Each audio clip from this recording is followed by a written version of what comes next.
ఆచా coding tutor training ఇచ్చి permanent IT job ఇస్తారు. 9697969788. నమస్తే అండి, విజయ రంగరాజు గారు. నమస్తే అమ్మా. నమస్తే అమ్మా.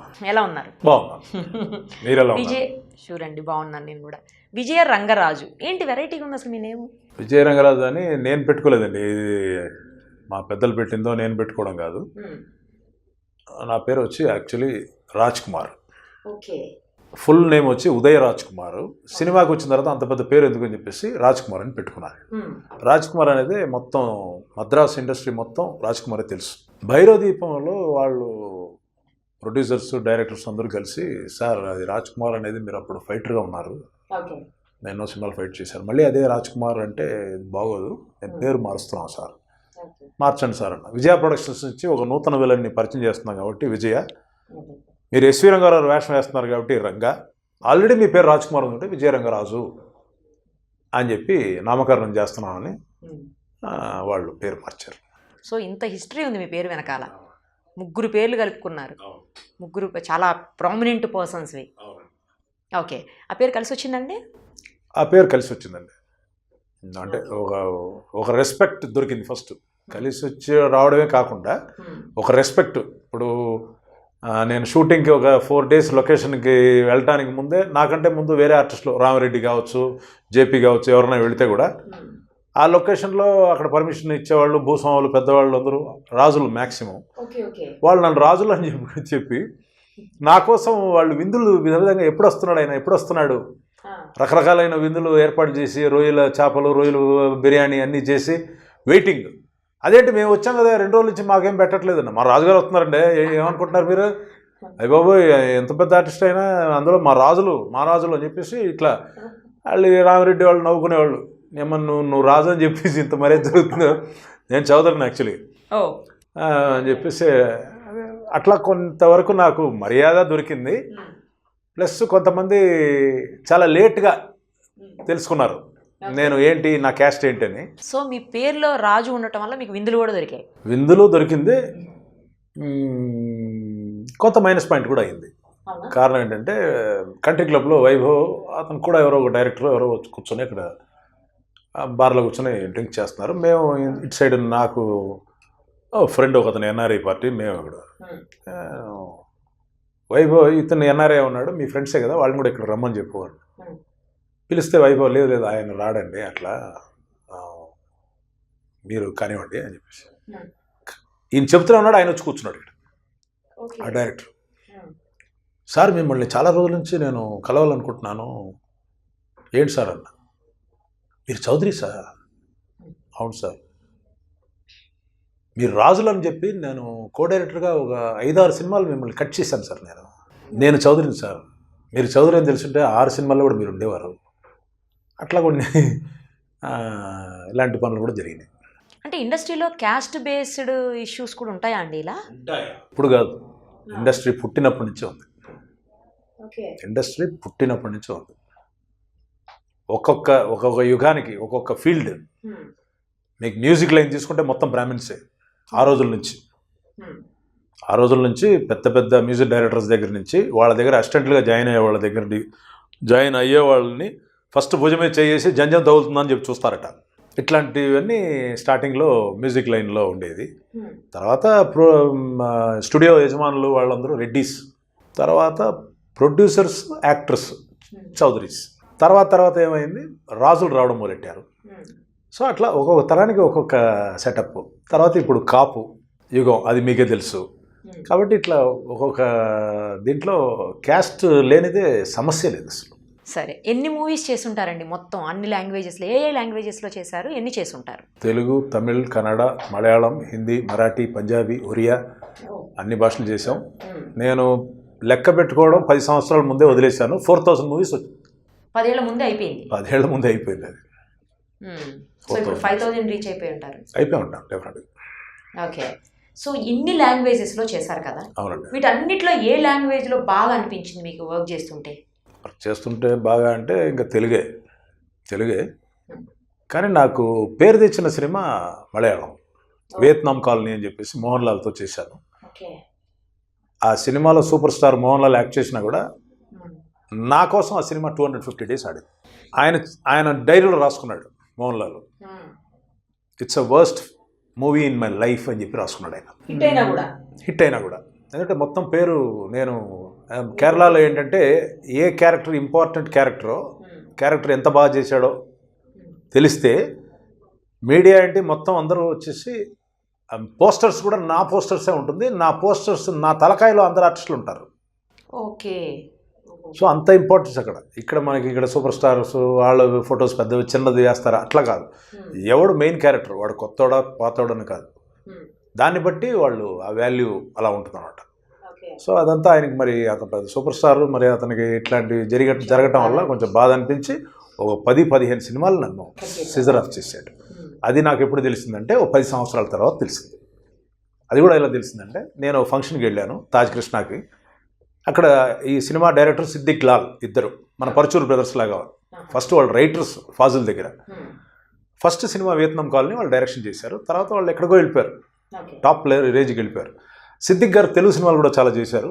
తెలుగు సినిమా చేసి ఏదో షూటింగ్ దీంతో నాకు స్టార్ హోటల్లో కనిపించి రండి అని చెప్పేసి వాళ్ళ రూమ్లో తీసుకెళ్ళి కూర్చోబెట్టి, మీకు మలయాళంలో మళ్ళీ అవకాశం ఎందుకు రాలేదు, అంత పెద్ద సినిమా చేశారు, అంత మంచి పేరు వచ్చింది, ఎందువల్ల మీకు రాలేదంటే అది నా బ్యాడ్ టైం అన్న. బ్యాడ్ టైం కాదు సార్, జరిగిన విషయం చెప్తాను, ఎక్కడ బయట చెప్పకండి అన్నాడు ఆయన. ఏంటి సార్ అంటే ఇది జరిగింది, మోహన్ లాల్ గారు 10-15 సినిమాలు బుక్ అయ్యారు, ఫాదర్ క్యారెక్టరు, బ్రదర్ క్యారెక్టరు, రకరకాల అన్ని సినిమాలు. ఆయన కాంబినేషన్ అయితే వద్దు అని చెప్పి ఆయన చెప్పేశాడు. అప్పుడు ఆయన కాంబినేషన్ వద్దు అన్నప్పుడు ఏముందంటే ఇండస్ట్రీ వచ్చి ఇంత పెద్ద ఆర్టిస్టు అతను కాంబినేషన్ వద్దు అంటున్నాడంటే సంథింగ్ ఈజ్ రాంగ్ అని ఫీల్ అవుతారు. సంథింగ్ రాంగ్ అంటే ఏమైనా ప్రవర్తన సరిగా లేదా, లేకపోతే ఏదైనా రాంగ్ అని చెప్పేసి ఏదైనా అట్లా అనుకొని నీకు 10-15 సినిమాలు పోయింది, కారణం ఇదే అంటే అప్పుడు మీకు బాధగా ఉందంటే అవునండి బాధగానే ఉంటుంది, మరి డబ్బులు పోయింది కదా బాధగా ఉంటుంది, కానీ ఇంకో రకంగా హ్యాపీగా ఫీల్ అవుతున్నా అన్న. దేనికి అన్న, ఆ రోజుల్లో రంగారావు గారు కూడా యాక్ట్ చేయడానికి రామారావు ఏంటి, శివాజీ గణేషన్ ఏంటి, సావిత్రి అలాంటి వాళ్ళు కూడా భయపడేవాళ్ళట. రంగారావు గారు నెక్స్ట్ సీన్ ఏం చేస్తాడు, వీళ్ళు రంగారావు గారు హీరోస్ వచ్చేసి ఒక 10 పేజీల డైలాగులు టపటపటపటపడ చెప్పేసేవాళ్ళు. రంగారావు గారికి డైలాగ్ లేదు నెక్స్ట్ సీన్లో, ఓన్లీ ఎక్స్ప్రెషనే. అప్పుడు శివాజీ గారే వెళ్ళి అడిగారట, తాత నెక్స్ట్ నీకు ఎన్న పన్న పోறீங்க, మీరేం చేస్తారు నెక్స్ట్, ఊరుకారా నేను ఏదో చేస్తాను, స్టార్ట్ అంటే యాక్ట్ చేయి అంతే, నేనేం చేస్తాననేది నీకెందుకు, నేను చెప్పడు ఏం చేస్తాననేది. అది చేసిన తర్వాత క్లాప్స్ మొత్తం రంగారావుకే. కాబట్టి హీరోలు భయపడేవారట, నేను నెక్స్ట్ ఎక్స్ప్రెషన్ ఏమిస్తాడో నా ఏం చేస్తాడో అని చెప్పి.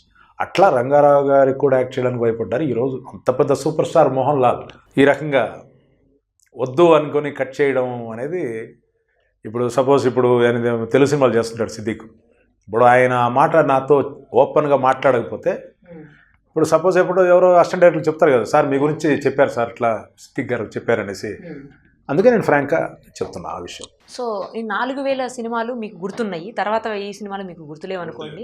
వీటన్నిటిలో మీకు బాగా నచ్చిన మూవీ అంటే ఏది చెప్తారు? వేరే లాంగ్వేజ్లో ఏది చెప్తారు, తెలుగులో ఏది చెప్తారు? తెలుగులో అంటే భైరవదీపం. వేరే లాంగ్వేజ్లో వేరే అంటే Vietnam colony. Malayalam. Okay fine.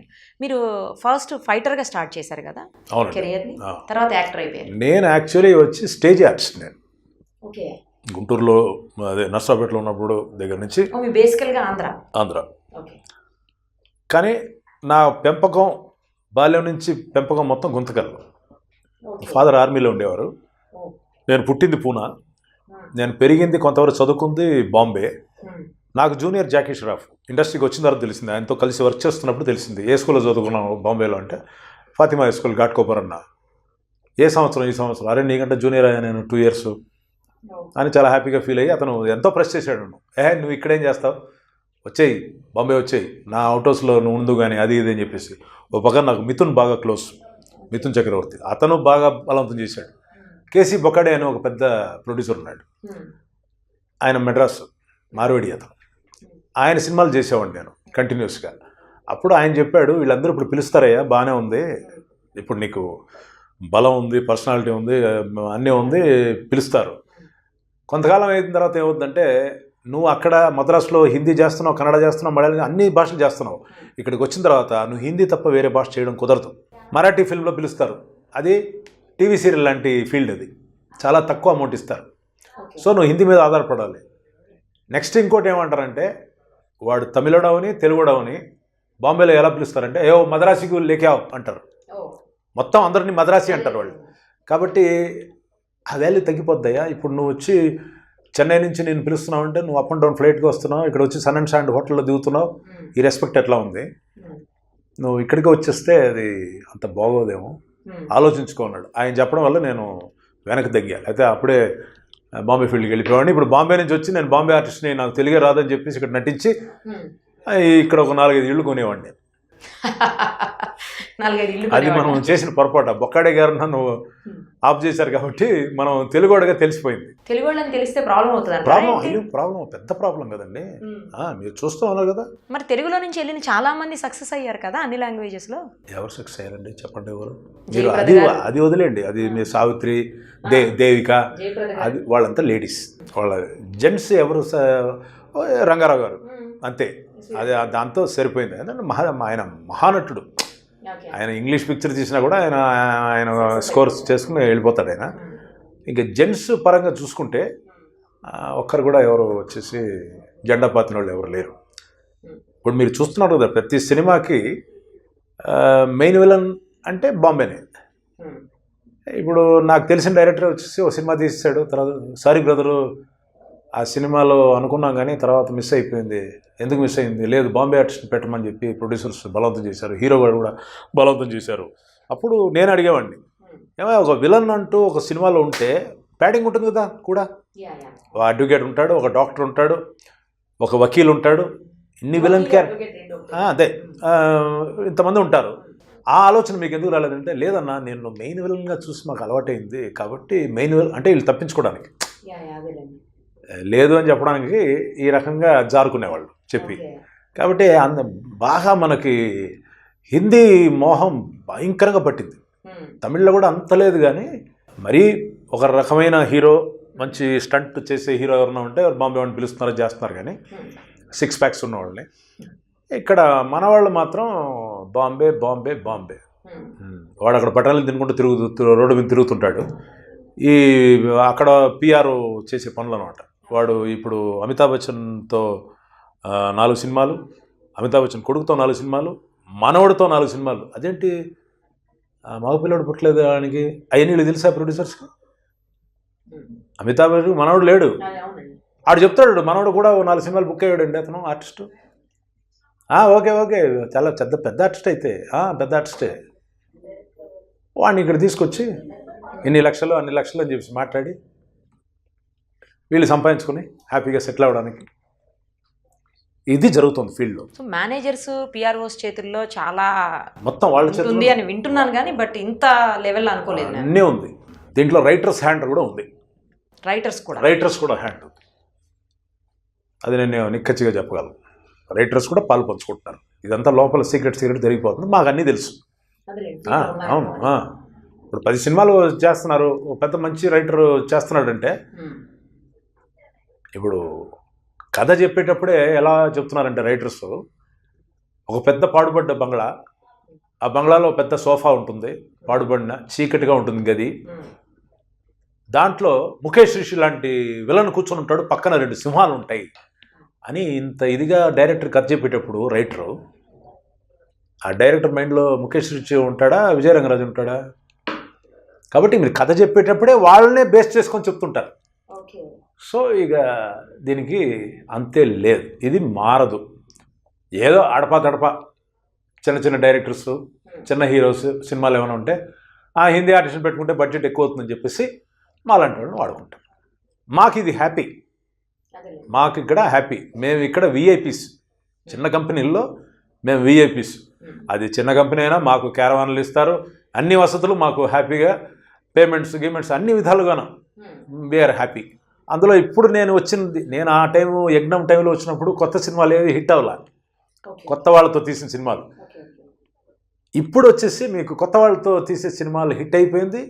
ఒక రోజుకి 4-5 సినిమాలు ఓపెనింగ్ అవుతుంది. ఆ 4-5 సినిమాల్లో కూడా కొత్త హీరోలు యాక్ట్ చేస్తున్నారు. ఆ హీరోసే ప్రొడ్యూసర్స్. సో కరెక్ట్ టైంలో మనం అడుగు పెట్టాం. ఎందుకంటే వీళ్ళందరూ వచ్చేసి బాంబే ఆర్టిస్టులు బుక్ చేసుకుని వాళ్ళు తాజ్ బంజారా అట్లా ఇచ్చేయడానికి కుదరదు. కాబట్టి వాళ్ళు మమ్మల్ని వాడుకుంటున్నారు. చాలామంది ప్రొడ్యూసర్ డైరెక్టర్స్ మీరు వచ్చింది మేము వరంగా ఫీల్ అవుతున్నాం సార్, మీరు రావడం మంచిదైంది, this is the correct time అనే రేంజ్లో దే ఫెల్ట్ వెరీ హ్యాపీ. మిగతా లాంగ్వేజెస్తో కంపేర్ చేస్తే తెలుగులో వేరే ఆర్టిస్టుల కంటే వేరే లాంగ్వేజ్ ఆర్టిస్టులకి ఎక్కువ స్కోప్ ఉంటుందా? ఖచ్చితంగా అది తెలుగులోనే ఉంది, ఒక్క తెలుగులోనే ఉంది. ఇప్పుడు కన్నడ ఆర్టిస్ట్ రాజ్ కుమార్ ఉన్నాడు, కన్నడ రాజ్ కుమార్. ఆయన ఎంతసేపు ఇండస్ట్రీ వాళ్ళందరికీ అతను ఒక గాడ్ ఫాదర్ లాగా అక్కడ. మీకు పాలిటిక్స్ రూపంగా ఏ సీఎం వచ్చినా ఏ పార్టీ వచ్చినా కూడా రూల్డ్ బై రాజ్ కుమార్ ఆయన బతుకున్నంత వరకు. ఇప్పుడు ఎట్లా బాంబేలో వచ్చేసి మీకు ఢిల్లీలో ఏ ఇది వచ్చినా కూడా శివసేన బాల్ ఠాక్రే ఫ్యామిలీ ఎట్లా ఉందో అట్లాగనే రాజ్ కుమార్ ఫ్యామిలీ కూడా. ఆయన చెప్పేది ఒకటే, మనల్ని నమ్ముకున్న కన్నడ పోళ్ళు వాళ్ళని మనం యూస్ చేసుకోవాలి. వేషాలు చిన్న వేషం కానీ పెద్ద వేషం కానీ ఇందులో ఫాదర్ వేస్తే నెక్స్ట్ సినిమాలో విలను అట్లా మనం యూస్ చేసుకోవాలి. కారణం అంటే మన వాళ్ళని, మన కన్నడ పోళ్ళని. ఇప్పుడు అది చాలామందికి బాధ అయ్యి ఉండొచ్చు, అటు చూడరా భాషా భేదం చూపిస్తున్నాడని, అది వేరే వాళ్ళకి ఇదిగా ఉండొచ్చు. కానీ నాకు very happy, is the real super star. ఎందుకంటే కంఠీరవ ఏంటంటే మన వాళ్ళకి అవకాశం ఇవ్వండి, కథ బాగా రాసుకోండి, చెయ్యండి. సినిమా ఎందుకు హిట్ అవుతుంది? బాంబే వాళ్ళని పెట్టాలా? అట్లా బాంబే వాళ్ళని పెట్టడం మొదలెడితే వీళ్ళందరూ ఆటోలు నడుపుకుంటారు ఇక. ఎందుకంటే వీళ్ళకి వేరే ఉద్యోగం, వీళ్ళకి వేరే పని రాదు. ఈ ఆర్టిస్టులకి వీళ్ళకి సినిమానే మెయిన్. ఆ సినిమానే లేనప్పుడు వాళ్ళు ఆటో నడుపుకోవడము లేకపోతే బిచ్చం ఎత్తుకోవడము ఆ రేంజ్కి వెళ్ళిపోతారు వాళ్ళు. ఇంక చేసేది ఏం లేదు, వేరే పని లేదు వాళ్ళకి, వేరే వ్యాపారం చేయడం తెలియదు వాళ్ళకి. సో నన్ను కన్నడ మక్కಳು అవరే ఇరుబేకు అని చెప్పి మాట్లాడే వ్యక్తి కన్నడ రాజ్ కుమార్. ఏ హీరో మాట్లాడుతున్నారండి, మన వాళ్ళే ఉండాలి అని చెప్పేసి ఒక్క హీరో ఎవరన్నా చూపించండి మన ఇండస్ట్రీలో, ఒక్కరు కూడా లేదు. బయట నుంచి వస్తేనే ఇంకా ఎక్కువ మనకి. అవును, వాళ్ళకి అది చాలా పెద్ద గొప్ప, అంటే అది ప్యాకేజ్ అనమాట. ఒక సినిమా తీస్తుంటే పెద్ద డైరెక్టరు, పేరు వద్దు కానీ పెద్ద director, cameraman PC Sreeram, art director అతను మలయాళపు అతను, చాలా అవార్డులు తీసుకున్న అతనే ఉండాలి, పక్కన ఆర్టిస్టులందరూ వీళ్ళు ఉండాలి. ఇంకా వీళ్ళు ఏం ట్రై చేస్తున్నారంటే హాలీవుడ్ ఆర్టిస్ట్ కూడా తీసుకురావడానికి ట్రై చేస్తున్నారు విలన్స్గా. సో ఇట్లా పోతూనే ఉంది. సో అది అంటే మేము వచ్చిన టైం మంచి టైం. ఇప్పుడు కొంచెం ఈ రకంగా ఆడటం వల్ల చాలామంది ఆర్టిస్టులు ఇప్పుడు జేపీ అందరూ ఇంటికి వెళ్ళిపోయారు. జయప్రకాష్ రెడ్డి వాళ్ళందరూ, అంటే ఆయనకి హెల్త్ బాగాలేదు, అడపదడప కనిపించడం అట్లా అయిపోయింది. కోట గారు మాత్రం లక్కీ ఫెలో, ఆరోగ్యం బాగుందో బాగోలేదు కానీ ఇంకా నటిస్తూనే ఉన్నాడు. ఆయన ఈజ్ ద లక్కీయెస్ట్ పర్సన్. ఇప్పుడు నేను చెప్పిన డైలాగ్ ఆయన వింటే ఆయన నవ్వుకుండా నన్ను ఎక్కడో కనిపించి అడుగుతాడు, నేను మంచి ఆర్టిస్ట్ అయ్యా అందుకే నన్ను బుక్ చేసుకుంటున్నారు అంటాడు. ఆయన అందరూ మంచి ఆర్టిస్టులే కానీ లక్ కూడా కొంచెం ఫేవర్ అవ్వాలి కదా. మీరు ముందు ఫైటర్గా వచ్చినారు, మళ్ళీ ఆర్టిస్ట్గా ఎలా టర్న్ అయ్యారు? ఎలా టర్న్ అయ్యానంటే నేను వచ్చి హిందీ పండిట్ని, నేను స్కూల్ టీచర్ని. శ్రైన్ వేలాంగణి హై స్కూల్ అని చెప్పేసి చెన్నైలో, అక్కడ నేను టీచర్గా పనిచేశాను. నా స్టూడెంట్స్ ఈ ప్రొఫెషన్లోకి రాకముందు వర్క్ చేశాను నేను. నా స్టూడెంట్స్ కూడా చాలామంది కెమెరామెన్స్ ఉన్నారు. సురేష్ అని చెప్పి మీకు ఆర్టిస్ట్ తెలిసే ఉంటుంది, ఇదివరకు హీరోగా చేశాడు చాలా సినిమాలు. ఇప్పుడు సైడ్ క్యారెక్టర్స్, అదే గుండు కొట్టుకుని ఉంటాడు, బాగా ఎర్రగా ఉంటాడు. ఎంఎస్ గోపీనాథ్ పెద్ద డైరెక్టర్ కొడుకు అతను. వాళ్ళంతా నా స్టూడెంట్స్ ఆ స్కూల్లో అట్లా ఉన్నారు. బాడీ బిల్డింగ్ చేసేవాడిని, నాటకాలు ఆడేవాడిని, ఇవన్నీ చేసాం. తర్వాత నాకు ఈ విలన్ క్యారెక్టర్స్ అంటే చిన్నప్పటి నుంచే నాకు ఎక్కువ. దానివల్ల ఆటోమేటిక్గా నేనేం అడగలేదు ఫైటర్ కావాలనేసి, వాళ్ళే ఆటోమేటిక్గా నా పర్సనాలిటీ చూసి వాళ్ళు ఫైట్స్ కూడా నేను గుంపులో రాను, సోలో ఫైట్స్, నేను హీరో మాత్రమే. దాన్నే సోలో ఫైట్ అంటారు. సోలో డ్యాన్సర్ ఎలాగనో సోలో ఫైటర్. అట్లా కొన్ని వందల సినిమాలు అందరు హీరోస్ చేశారు. ఈవెన్ అమితాబ్ బచ్చన్తో చేశారు. అట్లా అమితాబ్, తర్వాత జితేందర్, జాకీ ష్రాఫ్, రిషి కపూర్, వినోద్ ఖన్నా, ధర్మేందర్, వాళ్ళందరితో కూడా వర్క్ చేశారు. అందరికీ తెలుసు నేను. తెలుగులో అండి? తెలుగు రామారావుతో మొదలు, ఎన్టీ రామారావుతో మొదలు. అసలు స్టార్టింగ్ అక్కడే. దానవీర సూరకర్ణ, చాణక్య చంద్రగుప్త, ఈ 2 సినిమాలకి కాంట్రాక్ట్ బేసిస్లో 9 నెలల కాంట్రాక్ట్ బేసిస్లో అప్పుడే హైదరాబాద్ అడుగుపెట్టి, అప్పుడే మనకి ఎంత పెద్ద నాటకాలు రాయినా కూడా నేను సినిమా అంటే మనకు తెలియదు, కెమెరా అంటే ఏంటో తెలియదు, అసలు క్లాప్ కొట్టిన తర్వాత డైలాగ్ చెప్పాలి, ఇవన్నీ మనం నేర్చుకుంది ఎక్కడంటే రామారావు దగ్గరే, ఆయన స్కూల్లో. నాకంటే సీనియర్ కాబట్టి చలపతిరావుకి శాలరీ ఎక్కువ, నాకు కొంచెం శాలరీ తక్కువ, నేను కొత్త కాబట్టి. ఆ వర్క్ మ్యాన్షిప్, ఆ సిన్సియారిటీ అన్నీ చూసి రామారావు గారు మద్రాసు వచ్చిన తర్వాత ప్రతి సినిమా ఆయన రికమెండ్ చేసేవారు. రికమెండ్ చేయడమే కాకుండా రెమ్యూనరేషన్ కూడా ఆయన చెప్పేవాడు. ఇక్కడ ఇంత మాట్లాడాను, ఇది ఇంత మాట్లాడాను, ఆ ఆఫీస్ నీకు తెలియదేమో, హిందీ ప్రచార సభ, దాని ఎదురుగుండా రోజా మూవీస్, వేటగాడు, రాఘవేంద్రరావు డైరెక్టరు, అక్కడ 500 రూపీస్ చెక్ వెయిటింగ్లో ఉంది అంటే ఆ రోజుల్లో. అట్లా మేము ప్రతిరోజు రామారావు ఇంటికి వెళ్ళిన రోజు ఉండదు. మార్నింగ్ 5 o'clock, 5 లేకపోతే 4:30, ఫస్ట్ పర్సన్ నేను, సెకండ్ పర్సన్ చలపతిరావు. ఆయన వెళ్ళి దర్శించని రోజే లేదు. వెళ్తే ఏదో ఒకటి సినిమా పడిపోయేది.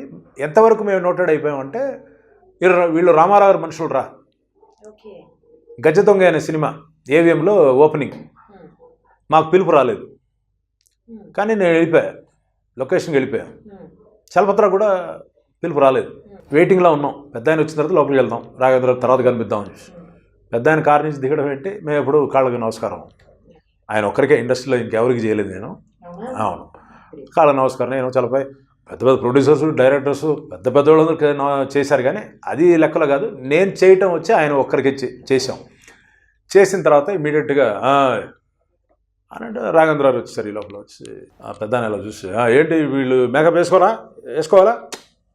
ఆయన బ్రెయిన్ చూడండి, వీళ్ళు మేకప్ వేసుకోమంటారా అన్నాడు. ఆయన వద్దు అని ఎలా చెప్తాడు, వేషం లేదని ఎలా చెప్తారు ఆయన దగ్గర. ఓకే మీరు వేషం వేసుకోండి, ఏంటి ఇక్కడ ఉన్నారు మీరు, అట్లా అంతవరకు ఆయన సపోర్ట్ చేసి మమ్మల్ని బాగా ఎంకరేజ్ చేశాడు. ఆయన భోళాశంకరుడు. రామారావు గారు గురించి ఒక ఇన్సిడెంట్ చెప్తాను. దానవీర సూరకర్ణ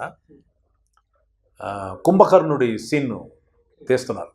ఎన్నింటికి చేస్తున్నారు? రాత్రి 12 గంటలకు చేస్తున్నారు, నైట్, రామకృష్ణనగర్ మిలిటరీ ఏరియా. ఆ వేషం వచ్చేసి బుడేఖాన్ అని చెప్పేసి గుంటూరు ఎమ్మెల్యే, తెలిసే ఉంటుంది మీకు. అతను రామారావు గారి ఫ్యాను. అతను వేషాల కోసం పాపం ట్రై చేస్తే కౌరవుల్లో వేసాడు. 100 మంది కౌరవుల్లో ఈ జగ్గారావు వచ్చి దుశ్శాసనుడు, దుశ్శాసనుడు. వీడు అప్పట్లోనే వచ్చేసి ఎవడైనా మంచి పర్సనాలిటీ వాడు ఉంటే అని వెనక్కి పొమ్మని చెప్పేవాడు జగ్గారావు. ఆడి క్యారెక్టర్ అది. వెనక్కి వెళ్ళు అని చెప్పి ఆడిని తోసేటప్పటికి వాడు పెద్ద కింగ్ అక్కడ గుంటూరులో. వాడిని వెనక్కి పోనేటప్పటికి ఆడికి ఒక రకమైన ఆడు వేషం వదిలేసి వెళ్ళిపోయాడు. వదిలేసి తర్వాత రామారావు ఆ విషయం తెలుసుకొని కుంభకర్ణుడు వేషానికి పిలిపించారు. పిలిపిస్తే వచ్చాడు. రాత్రి 12 గంటలకి షూటింగ్ జరుగుతుంది. ఏమీ లేదు, అతను చేసేది నటన ఏం లేదు. ట్రాలీలో క్రెయిన్లో పడుకోవాలి. ఇలా పడుకొని ఆకాశంలో ఎగురుతున్నట్టు ట్రిక్ ఫోటోగ్రఫీ కన్నప్ప గారు చేస్తున్నారు. చేస్తుంటే జగ్గారావు పక్కన ఉన్నాడు, నేను పక్కన ఉన్నా. జగ్గారావుని వచ్చి, ఏం జగ్గారావు, నీకు జరిగిన ఎక్స్పీరియన్స్లో ఏదైనా ఒక ఎక్స్పీరియన్స్ చెప్పు అన్నాడు. ఇంకా ఆయన ఏదో పెద్దలకు మాత్రమే ఏదో ఒకటి చెప్పాడు. తర్వాత నన్ను చూసి, ఏమైనా నువ్వు ఏదో పెద్ద నాటకాలు రాయడం అని చెప్పావు, ఏదో డైలాగ్ చెప్పు అన్నాడు. గుర్రాల వాళ్ళు, ఒంటెల వాళ్ళు అందరూ పడుకుని నిద్రపోతున్నారు. వాళ్ళకి షార్ట్స్ లేవు, నిద్రపోతున్నారు. ఇక రామారావు గారు అడిగి మనం డైలాగ్ చెప్పడం అంటే మామూలుగా ఉండదు కదా. ఈ దెబ్బతో మనం నెక్స్ట్ సినిమా హీరో అనుకుంటాం అనే మైండ్లో, వయసు అప్పుడు చిన్నది. ఇక స్టార్ట్ చేశాను నేను. ఆ స్టార్ట్ చేయడం, నా అరుపు విని గుర్రాల వాళ్ళు, ఒంటెల వాళ్ళు ఏదో గొడవ జరిగిపోతుందని చెప్పి లేచిపోయారు. ఆ రేంజ్లో అరుస్తున్నాను. మొత్తం ఏకపాత్రం నేను, అదే వీరపాటి కట్టబొమ్మను అది చేసి చూపించారు మా కోసం. ఒకసారి మధ్యలో మర్చిపోయి ఉండదు, చాలా రోజులు గుర్తున్నంత వరకు చెప్పండి చాలు. దుర్మదాంధకారమున కన్ను మీరు గనక మా పాంచాలను కూర్చుకోడు నేలమట్టము చేయించి దున్నించి ఆముదాలు చల్లించిన నీ నోటికొచ్చినట్లు ప్రియులమట. నీవు కాదు కదా, నీకు ముందేడు 14 తరల వరకు వచ్చును నీ సంకల్పం నెరవేరుదురా నీచుడా.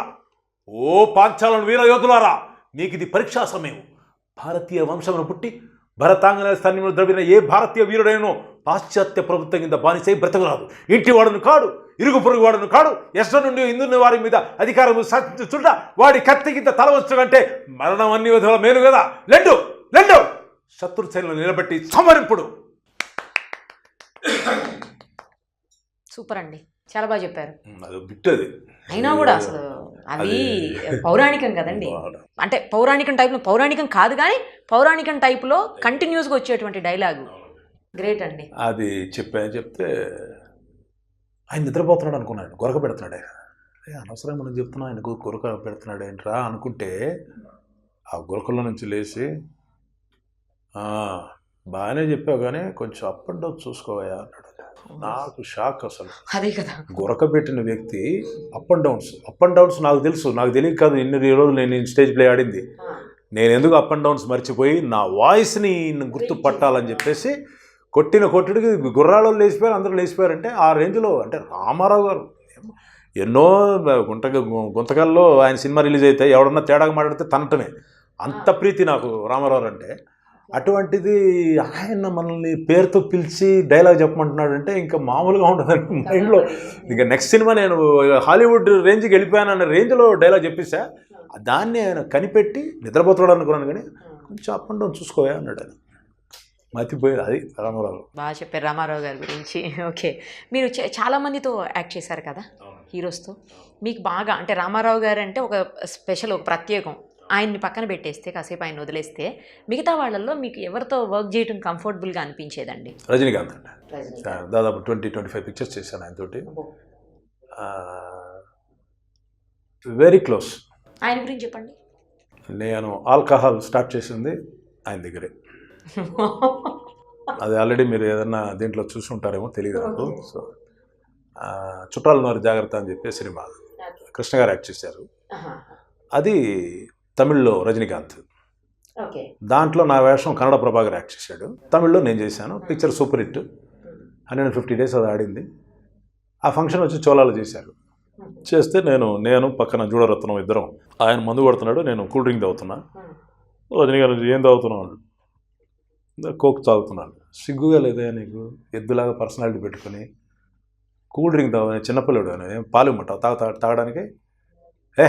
పోయి అని చెప్పి గ్లాసు అని చెప్పేసి, లేదు సార్ నా స్పోర్ట్స్లో అయినా నేను బాడీ బిల్డింగ్ ఆశ రేంజ్ అది. నువ్వు తాగుతున్నావు, నువ్వు తాగను అని చెప్తే తమిళ ఇండస్ట్రీలో నువ్వు ఉండవు. ఆయన వెటకారంగా అంటున్నాడు ఆయన. నేను ఆలోచించా, మనకు లైఫ్ సినిమానే కదా, ఎందుకు వచ్చిన ప్రాబ్లం, తాగేద్దాం అనేసి తాగేసి ఒక రౌండ్ వేస్తుంది. ఏంటి ఒక రౌండ్ తాపు చేస్తున్నాం? ఇంకా ఆయన పోయటం మొదలెట్టాడు. అక్కడ బార్మెన్ వదిలేసాడు. రే గ్లాస్ ఇవ్వరు ఎక్కడ చూసి పోయటం, ఐస్ క్యూబ్స్ చేయటం. 7-8 రౌండ్లు అయిపోయింది. మనకి అలవాటు లేని ఇది. భోజనం వచ్చి అది స్టార్ హోటల్ చోళ, ట్రేలో భోజనం వస్తుంది. అది కళ్ళారా చూసా. తర్వాత ఏం జరిగింది తెలియదు. కట్ చేస్తే ఇంట్లో ఉన్నా. 2:30కి మదర్ని లేచి ఏం జరిగిందమ్మా అన్న. మా మదర్ చెప్పు తీసుకుని కొట్టింది. ఎరా నీవేనా తండ్రి లేని పిల్లవాడు అని చెప్పేసి నేను ఒకడే కొడుకు కాబట్టి నిన్ను గారభంగా పెంచి ఒక రేంజ్కి వచ్చావు అనుకున్నాను నేను. రజనీకాంత్ సినిమాలో మంచి వేషం వేసామని. ఇదేం అలవాటు రా, ఎప్పుడు నేర్చుకున్నారంటే నేను ఇది జరిగిందని చెప్పాను. ఇది జరిగింది. హర్ట్ అయిపోయి మదర్ ఇది అక్కడ నాకేమైందో నాకు తెలియదు కానీ మదర్ కొట్టడంతో నాకు ఎక్కిపోయి నెక్స్ట్ డే గొడవ పెట్టుకోవడానికి రజనీకాంత్ దగ్గరికి వెళ్ళాను. ఏవిఎం స్టూడియోలో ధర్మదురై అనే సినిమా, రాజశేఖర్ డైరెక్టర్. తిన్నగా ఫ్లోర్లో ఎంటర్ అయ్యేటప్పటికి అందరూ క్లాప్స్, మొత్తం ఏవిఎం స్టాఫ్ మొత్తం క్లాప్స్ కొడుతున్నారు. నేను దగ్గరికి వెళ్ళి దేనికి కొడుతున్నారు క్లాప్స్? నువ్వు ఏమీ చేయలేదు కాబట్టి నువ్వు ఏదైనా చేస్తావు అనుకున్నావు అంటే. రజనీకాంత్ నన్ను మందు కొట్టడంతో వదిలిపెట్టలా. అక్కడ టాప్ స్టార్స్ ఇద్దరు నించుని ఉంటే వాళ్ళు ఎవరో తెలుసా అని అడిగాడు. లేడీస్. తెలుసు అన్న. వాళ్ళంటే నీకు ఇష్టమా అని అడిగాడు. నేను సైలెంట్గా ఉన్నా. ఒక ఆవిడని చూసి సైలెంట్గా ఉన్నా. ఇంకో ఆవిడని చూసి ఈవిడ తెలుసా? తెలుసు. ఈవిడ ఇష్టమా అన్నా. నవ్వాను. అయితే నీకు ఇష్టమే. ఇంకా దాంతో నేను ఏమి అసలు అంత మందులో కూడా మనం జాగ్రత్తగా మెయింటైన్ చేసి వచ్చాం కదా, అది ఫీల్ అవుతున్నాడు అక్కడ. నెక్స్ట్ డే ఏమైనా నువ్వు ఏదైనా చేస్తావని మేము అనుకుంటే, అదే నేను చెప్పాను ఏదైనా చేసి జైలుకి వెళ్ళడానికా అన్న. నేను ఉండగా నువ్వు ఎట్లా జైలుకి వెళ్తావు? ఏదో ఫన్గా ఏదైనా చేస్తావని మేము ఎక్స్పెక్ట్ చేసాం. ఏమీ చేయలేదు కాబట్టి నువ్వు రావడానికి ముందే నిన్ను చూసి క్లాప్స్ కొట్టమని చెప్పింది నేనే. ఇంకా ఆయనతో మళ్ళీ మనం గొడవ అంత స్పీడ్గా వెళ్ళినోండి సైలెంట్ అయిపోయి ఇక వచ్చాను. తర్వాత చాలా సినిమాల్లో వర్క్ చేసాం. ఓకే, మంచి ఇన్సిడెంట్ చెప్పారు రజనీ గారి గురించి. ఓకే, తెలుగులో మీరు చేసిన వాళ్ళతో మీకు బాగా అంటే చాలా బాగా అనిపించింది, నేను బాగా చేశాను, లేకపోతే నాకు మంచి ఎక్స్పీరియన్స్ ఈ పర్సన్తో చేయటం వల్ల అనిపించిన వాళ్ళు ఎవరు? నాకు రాజీవ్ కనకాల. ఓకే. ఫ్రెండ్లీగా ఉంటాం ఇప్పటికినండి ఇప్పుడు కూడా. ఇండస్ట్రీలో మీకు మంచి ఫ్రెండ్ ఆయనేనా? మంచి ఫ్రెండ్ ఆయన అని చెప్పొచ్చు. వాళ్ళ బ్యాచ్ మొత్తం ఫ్రెండ్సే. వెంకట్ అని ఒక అతను ప్రొడక్షన్ ఎగ్జిక్యూటివ్ ఉన్నాడు, ఉన్నారు ఆర్టిస్టులు కూడా. వాళ్ళందరూ బాగా, రఘు అని చెప్పేసి లావుట్ అతను, వీళ్ళందరూ ఆ బ్యాచ్ మొత్తం మనకు బాగా. ఇక్కడ షూటింగ్ జరుగుతున్నప్పుడు కూడా మా ఇంట్లో నుంచి భోజనం తీసుకెళ్ళేవాడి లొకేషన్కి. అది మొన్న రఘు కూడా చెప్తున్నాడు, అన్న మీ ఇంటి ఆ పాయా తిని ఇంకా మాకు నోట్లో ఇది అవుతుంది, మళ్ళీ ఎప్పుడు జరుగుతుంది దానికి ఏముంది. సో అయితే మీరు మాకు కూడా ఒకసారి మీ ఇంటి భోజనం తినిపించాలి. మీరు నాన్ వెజ్ తింటారా? తింటానండి. ఓకే, ఖచ్చితంగా మా టీం అందరికి తినిపించండి ఓకే, ఒకసారి. No problem. సరే, ఎందుకంటే ఇంటి భోజనం కదా, అందుకని అడిగాను. అవునండి. మంచి టేస్టీ అని చెప్తున్నారు అందులోను. ఇప్పుడు మీరు చేసిన వాళ్ళందరిలో, డైరెక్టర్స్ అందరిలో రవికుమార్ చౌదరి గారితో కంఫర్టబుల్గా అనిపించిందా? అవునండి. అప్పటి నుంచి, పాత వాళ్ళ నుంచి ఇప్పటి వరకు కూడా? అవునండి. ఆ రోజుల్లో మనం ఏదో ఫైట్లు గిట్ చేసాం, కేఎస్ఆర్ దాస్ గారు ఆయనతో ఫ్రీగా ఉండేవాళ్ళని చేసేవాళ్ళు. కానీ రవికుమార్ చౌదరిలో ఇది ఆ ఫైర్ అనేది, ఆ రాయలసీమ ఫైర్ నాలో తీసుకొచ్చిందే రవికుమార్ చౌదరి. దానికి హ్యాండ్స్ అప్. ఈ రోజు వరకు కూడా భైరవదీపం గురించి చెప్పట్లేదు కానీ యజ్ఞం గురించి చెప్తున్నారు. కాబట్టి అది ఆ క్రెడిట్ డైరెక్టర్కి. మీరు బేసికల్గా తెలుగు వాళ్ళే కదా, కానీ మరి తమిళ్ కూడా మంచిగా మాట్లాడుతున్నారు, మీరు ఎట్లా వచ్చింది? నేను తమిళ్ మాట్లాడతా, హిందీ మాట్లాడతా, హైదరాబాద్ ఉర్దూ మాట్లాడతా, లక్నో ఉర్దూ కూడా మాట్లాడతా నేను, ప్లస్ శ్రీలంకన్ లాంగ్వేజ్ కూడా మాట్లాడతా నేను. మీరు ఏ లాంగ్వేజ్ నేను మాట్లాడినా కూడా ఆయా భాష వాళ్ళని కూర్చోబెడితే వీడు మావాడు అని వాళ్ళు గొడవ పడతారు. ఓకే. నాకు ఈ గ్రాస్పింగ్ పవర్ అనేది కొంచెం ఎక్కువ. అంటే ఒక వ్యక్తిని చూస్తే కాసేపట్లో అబ్జర్వ్ చేసి అలాగే చేయడానికి ట్రై చేస్తాను. అంటే మిమిక్రీ కూడా చేస్తారా? Mimicry, it's not mimicry. Mimicry అంటే ఇమిటేషన్. పొలిటీషియన్స్ చేయగలుగుతారా? పొలిటీషియన్స్ కాదు, శివాజీ గణేషన్, రామారావు గారిది చేయడం అంత బాగోదు. పర్లేదు, చేయండి. శివాజీ గణేషన్ గారిది చేయండి. శివాజీ గణేష్ అంటే ఆయన చేయడం అంటే రియల్గా జరిగింది చేస్తున్నాను నేను. సాక్షి అనే సినిమా షూటింగ్ జరుగుతుంది శారదా స్టూడియోలో, పక్కనే శివాజీ గారికి జరుగుతుంది, అటు సైడ్ ప్రభుత్వ జరుగుతుంది వాళ్ళ అబ్బాయిది. జరుగుతుంటే నా కో ఆర్టిస్ట్ వచ్చి, అన్న శివాజీ గారు జరుగుతుంది అంటే, శివాజీతో చాలా క్లోజ్ నేను, చాలా క్లోజ్. నన్ను మొట్ట అని చెప్పి పిలుస్తాడు ఆయన.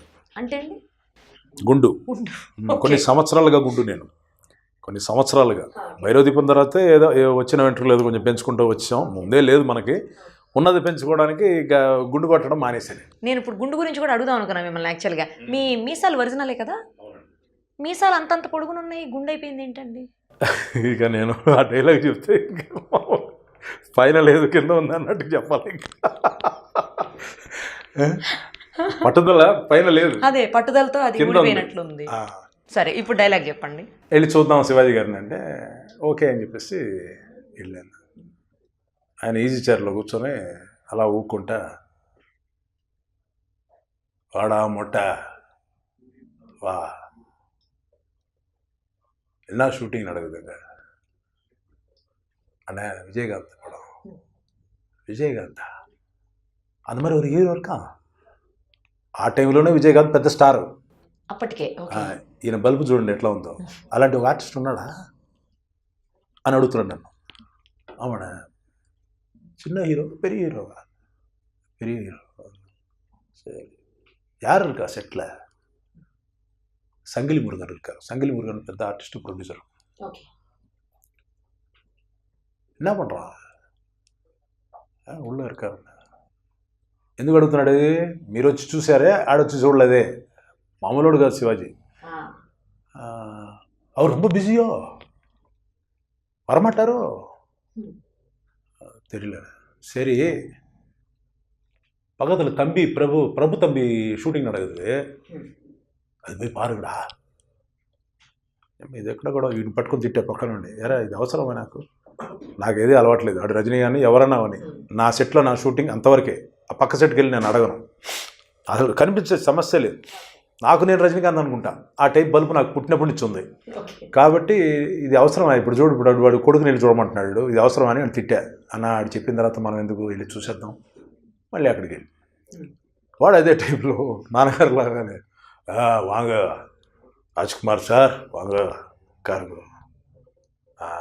యార్ షూటింగ్ విజయకాంత్, ఓ అప్పావు పాతింగ్లా నాన్నను చూసావా, మళ్ళీ తిరిగి చూసాం. అవసరం మరి, ఆడేమో కొడుకుని చూడమంటున్నాడు, ఇటేమో నాన్నని చూడమంటాడు, ఇది అవసరమరా మనకి. సరే ఇలా పాత వచ్చింది, పాతట్టు పోంగో చూసి వెళ్ళండి, ఏదో ఆయన ప్రసాదం పెట్టినట్టుగా. అది శివాజీ గారి, రామారావు గారు. అది ఇది కూడా జరిగిన ఇన్సిడెంట్ చెప్తాను నేను. పెద్ద ఆయన దగ్గర వర్క్ చేస్తున్నప్పుడు అదే వేషాలు ముందే కాంట్రాక్ట్లు ఏంటంటే, మీరు డైలాగ్ ఉన్నా డైలాగ్ లేకపోయినా సరే, ఎందుకు డైలాగ్ లేదని వేషం నన్ను అడగకూడదు, ఏ వేషం పడితే అది వేయాలి. వంది మాగదులు, రాజులు, గీజులు, భట్లు అన్ని వేషాలు మేము వేసాం.